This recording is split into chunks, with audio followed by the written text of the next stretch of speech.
Hi there, welcome back. So today I wanted to consolidate my Peperomia Prostrata plants. They're all over the place, and I'm going to transplant them, consolidate them just so that I can even enjoy more. So previously, a while back, I have talked about this plant and how easy it is to propagate this plant and all that. And since then, a lot happened with all sorts of other plants that I have in my grow room, and I sort of neglected my Peperomia Prostrata. And some level of neglect is okay with this plant, but I mean, there's always a limit as to how much you can ignore this plant. So there's some casualties which I will show you, and yeah, it's time to clean it up a little bit. And I can have more of these things. I actually love this plant, but for now, since there are so many things going on, it's time to just downsize a little bit. So first thing first, let's start from my original mini greenhouse and then move on to my propagation greenhouse. So this right here is the my crumbs cupcake bake shop container that I talked about previously. And yeah, this was working out fine.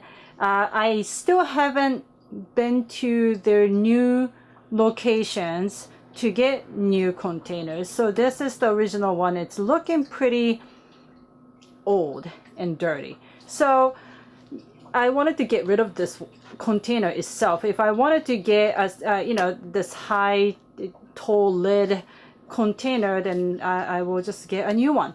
So let's take a look at you know, what it looks like now. It's not that much of a difference from the last time I shot it.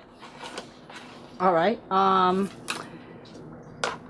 Some viewers commented on the left-hand side pot not looking so good, and yeah, they're not looking so good. I don't know why. I mean, first off, they're in a same container. Both of them are getting a similar treatment, yet this one does phenomenally well. I mean, this is in the plastic, you know, 2-inch pot, and this one's in the terracotta, I think 2.5-inch pot. So I don't know if that has anything to do with it or the soil is bad. I don't know, but I wanted to do something about it. You know, there's no point of keeping this one just the way it is and taking up a lot of space.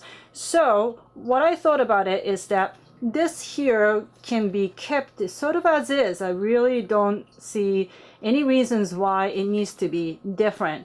It's pretty full, and let me lift it up without really damaging the plants. I mean, it's going nuts. I mean, I keep making cuttings out of this mother plant, yet it just keep producing it, and I actually like the way it looks in this pot and the way they hang. You know, it's going well. So this, I'm going to preserve it as is. And how do I do that? Well, I'm going to put in another container. So let me just put this one aside and show you what it is. So this is the single cupcake container. Yeah, I still love using these things just because it works. And this is a newer container, so it's not looking all that bad compared to the one right over here, as you can see. So there it is, okay? And just without damaging, maybe I might just cut some of the excess ones. I don't know if you can see this here, but even the aerial roots are going nuts over here, getting moisture out of it. It's totally loving the moisture at the bottom of the older container. But let me just place it here first, and let me think about trimming it later. So I'm just lifting up like I'm lifting up hair before I place it in this single cupcake container. So there, the lid can come on top, but as you can see right now, you know, there's so many of these strings that are coming out, and if I am to sort of close the lid, it's going to cut off all the excess stuff. So I think I'm going to chop it off a little bit so that it's more manageable. And I have this, you know, all-time favorite tiny, you know, the sheer thing. So let's see. I wasn't really planning on this, but I'm going to cut the excess and set aside, and maybe I will use some of them to be transplanted as well. I mean, look, you know, these things can be transplanted, propagated very easily. So I'm just going to quickly chop excess off. But like I said before, I actually like the way that the strings hang, so I don't want to cut them too short. Let's see if I can somehow keep some of it without getting in the way. Maybe I can push some of it inside a little bit too, so that I still get to keep some of the hanging strings and not making it too short. How about this going inside? I hope there it does. And let's just make some room and get into the other side here. It's a little bit too long, so yeah, you know what, I'm just gonna cut this one very short. It's all tangled, right? But I think that's all it needs. I'm going to, let me zoom in a little bit more just so that you can see. There you go. So I'm going to push some of these hanging strings inside so that they don't get cut off. Let's see. I think it's somewhat manageable. So let me try closing this lid. There. So I push back this pot a little bit further so that it'll have more room in front to sort of keep these strings. There you go. And see how it goes. There. Just like that. And I haven't made a hole on top, or some holes. Maybe I should do that just so that there's the ventilation. It doesn't get cooked completely when it gets too hot. But for now, I'm just going to keep it this way. So there you go. I mean, it's not looking too bad. It does showcase this pot much better than the other one. So that was the easiest one. So I'm going to put this one aside and try to save some of the propagated ones and the not so looking good pot that I have over here. All right, so I have more other stuff to sort of go over, and let's just take a look at this propagation chamber that I had and I did a video for. And I got some questions about that as well, so hopefully I can answer some of it. Once I open this, you'll see that I ruined some of them. For example, this one up here, completely cooked. What's sad about it is that it even floured, but I neglected it completely, so sadly, it's just, yeah, it's gone. It's pretty cooked. So the flour, believe it or not, is this part right here. This is the flour.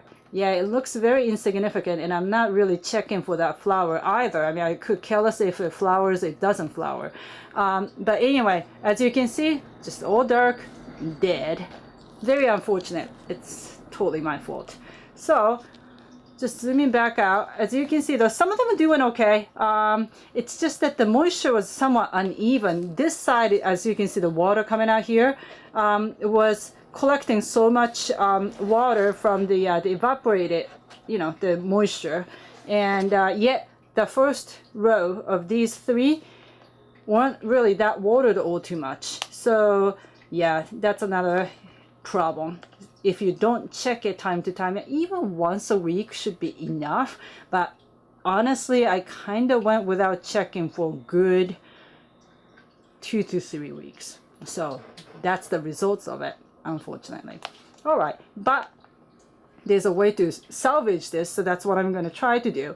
And as you notice, some of them have a very pale color compared to these, you know, the ones that are doing this pot, you know, phenomenally well. You can see the color difference here a little. And I've been thinking about this, the reason why. I mean, they're put in a similar location, but the one thing about this one is that this is not getting any direct sunlight, and this one was. It's just because of the fact that I had no choice but to put this in where it was getting some direct sunlight on it. And most of the time, any other plants, getting direct sunlight, you know, unless you're going to just leave it to burn, can actually help make the foliage greener usually. But I think for Peperomia Prostrata, in this case,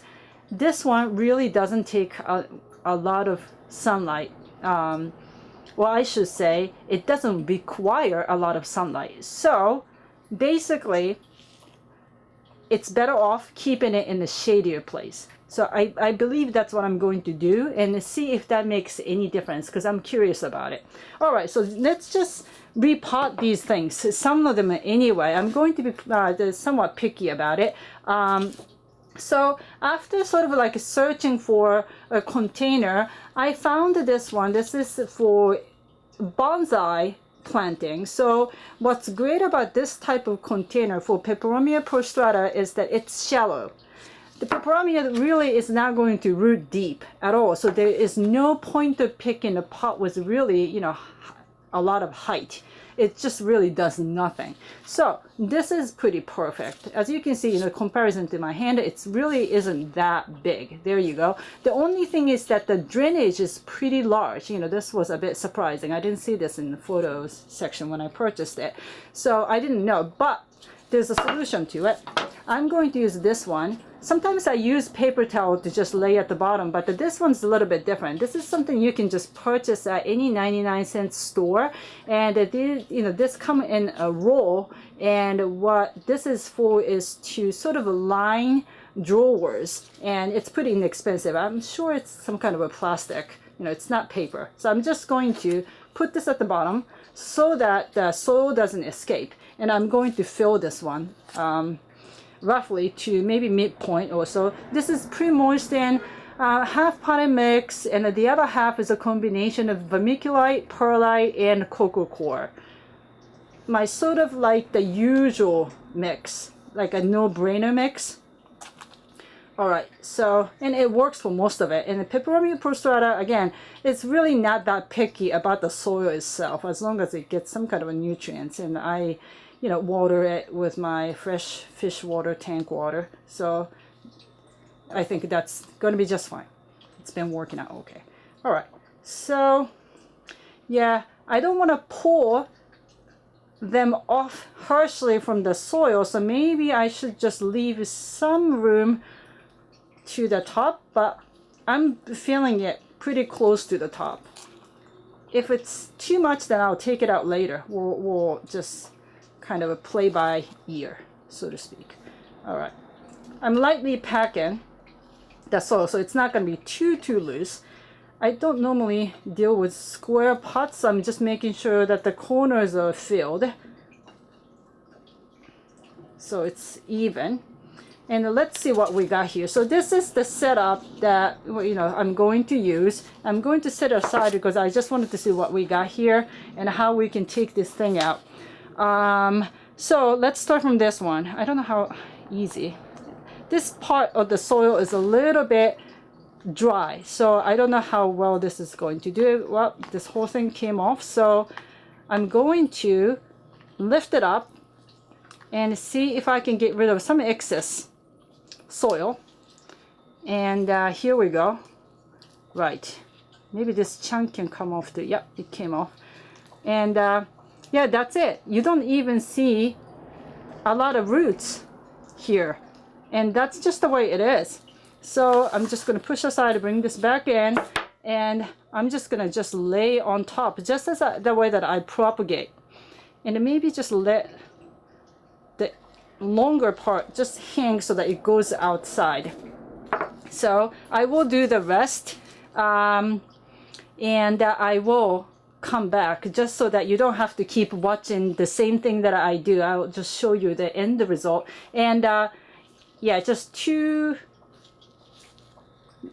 the left, you know, that the ones that I collected, maybe I will utilize that as well, because these are the good ones, pretty healthy. So I might fill with these. And you know, when I come back, I will show you how it looks like. Alright, so I am finally done transplanting my Peperomia Prostrata. So as you can see, I filled it pretty much as possible. The one thing I didn't do is to see if I should transfer some of this one. Okay, when I get a little closer, as you can see, okay, some of them are not looking good, but some of them are looking not so bad. For example, the one in the front right here is looking pretty okay. You know, this is so-so, that's pretty bad. So I don't know if I should just try lifting this one to see if I can get that one out without really trying too hard. Again, like I always say, Peperomia Prostrata doesn't have a deep root structure, so getting it out isn't all that hard normally. It really didn't take me that much time. There you go. I just flipped it over by accident, but let me see if I can retrieve this. There. Okay. So I think this one right here is looking pretty alright, and well, I really don't have a lot of space left in the new home, the new pot, but I think I'm going to put it there. I think that's the only real estate that I can kind of see to put. But let me just show you. So again, really, you don't even see roots. I'm just keeping the soil that came with it naturally. I don't see that's being bad, so I'm just going to move it around and just push it down just like that. I'm not even pushing it really hard because they're going to root themselves, really. So let me just show you the end results here, a little closer there. Okay, so right now it's not looking all that great. Some of them, you know, came from this container where, you know, it had some kind of a light coloration. Not that ideal. It's not looking that lush, so that's in the middle. So it's all over the place. However, in the beginning, that's just fine. What I'm going to do now, though, I'm going to sprinkle in some water just so that it's easier for these plants to root. There you go, on the top. And just sort of getting rid of excess dirt on top of the plants as well, so it kind of does the job. And that's it. As you can see, some of them I just let it hang over this container, this pot, just so that, you know, it'll do kind of natural, its own thing, looking kind of like this one eventually. That's my hope. So that's what I did. And now, so I need to find a new container to place this pot in. I know it shouldn't be that hard. It's a very small square pot. I just haven't figured it out yet, but this will be covered until it looks like it's completely settled. But I'm kind of happy with the, you know, the color of this pot, and the plants go somewhat well, in my opinion, and hopefully it does well. So all in all, what happened was I can't get rid of this. So that's great. That's what I was trying to do. And I can also get rid of this. So that's great. Now things are all sort of consolidated and saving space. So here is the side by side. After all those, this is the new arrangement with Peperomia Prostrata. So anyway, I hope you enjoyed this video. If you have any questions or comments, please let me know. Thank you very much for watching.